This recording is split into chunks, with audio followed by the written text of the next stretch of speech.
Okay, so one last thing with the materials, just so you can kind of see some of the stuff we can do is right now, mode 4 is wireframes. When I press 4, I'm seeing just the wireframe of my objects. 5 is just flat shaded. 6, textures, if I had applied textures.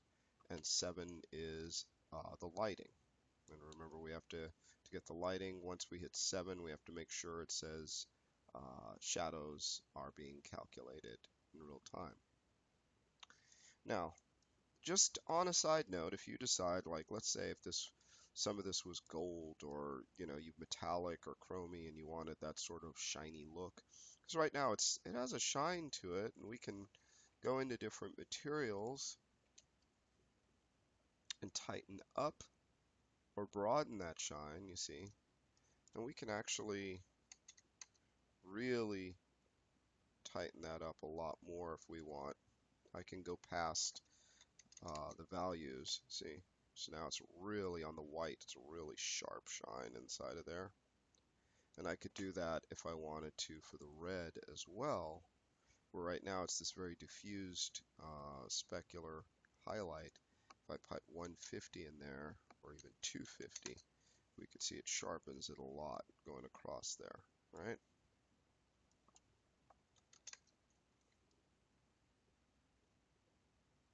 But we can also add a fake reflection into this. So the way I would do that, and I'll load these up for you, but I have some what's called HDR images. And what I would do is under reflected color, click this little box right here and say that I want to put in a,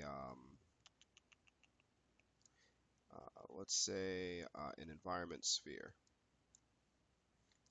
And we see it does that because it's just a color. I don't have an image in it yet. And I'd click on that little box and say in that environmental sphere, I want to put a file, which will be my texture file. This is the file I would put into my source images folder, my project. And I'm going to choose, let's see, it's either an extension EXR or an HDR, and these will show up as reflections. Some of them can be really ridiculously high res, and we don't really need that, especially if it's just trying to get it, because then you're going to see all the details. You might even want to run these through Photoshop if you're just trying to get a chromy, shiny effect and just put a little blur on it so it's not distinguishable. It does kind of throw it off, but we're just using it for a reflection, not like a super high res, oh my gosh, look at that detail in the reflection, just something to kind of break it up. But you can see how some of these are actually looking. So if I chose this one, and I make sure I press 6, 7, then we can see that reflection inside of there as it goes across, but it's only on the red one, and you notice what the difference is.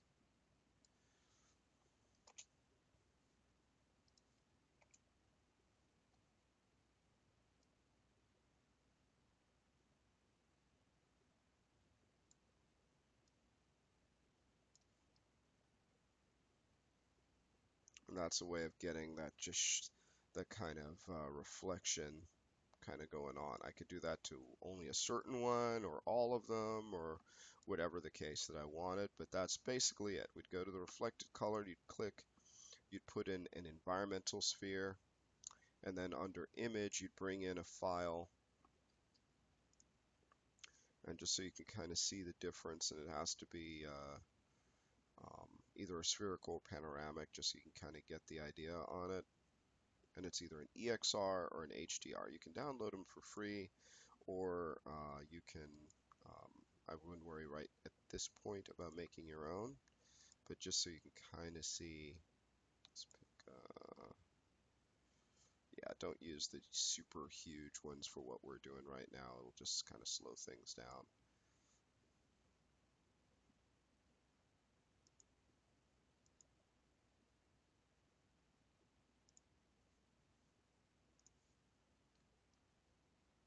You can see the differences between them.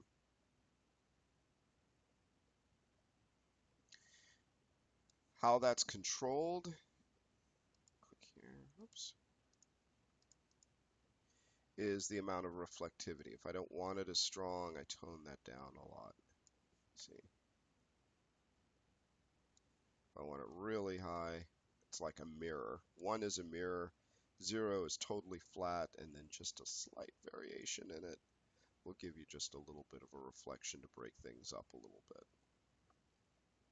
It's just something to consider since we don't really have an environment or anything. And it really is going to be dependent on which image you use of the effect it's going to get. But just something as an option that might be kind of cool if you wanted to utilize that. Um, Oops, wrong one.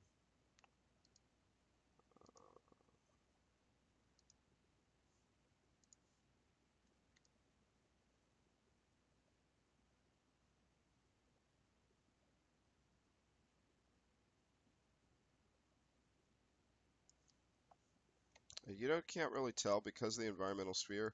This little green guy that popped up is actually the environmental sphere. So I can actually manipulate that and change it so that the reflection is actually where I want it to be when it's finished.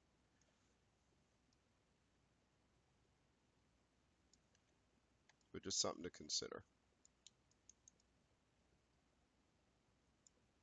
It's an old video game trick of faking a reflection, but just wanted to show you that.